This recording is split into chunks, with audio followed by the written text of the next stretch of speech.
Once you've set up an agent's profile, if a change needs to be made to that profile, perhaps they want to add a social media link, maybe they need to update their address after moving, this is where they will go to do it.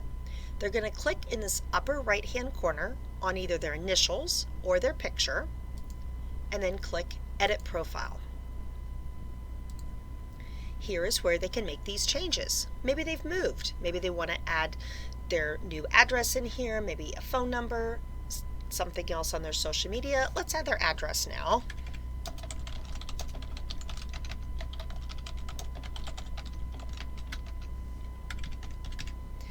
And then don't forget to hit save. If an agent pays their own invoice for Vacation Creations, there will be another box down here with a drop down for their billing frequency. That's where they can change that and they can add their payment method.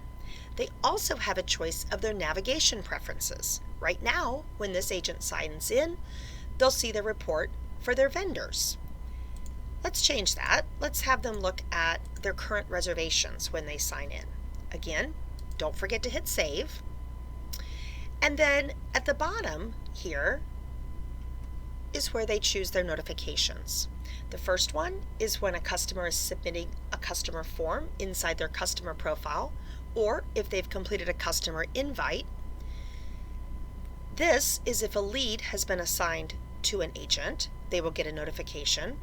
And then the last one is if a customer submits a form inside a reservation. This agent has a choice. Do they want to have that notification by email? Perhaps they also want to see it in the system. They can choose which ones they want to do.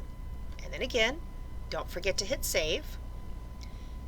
Then up here, this little bell is where they will see those notifications if they chose to have the notification inside the system.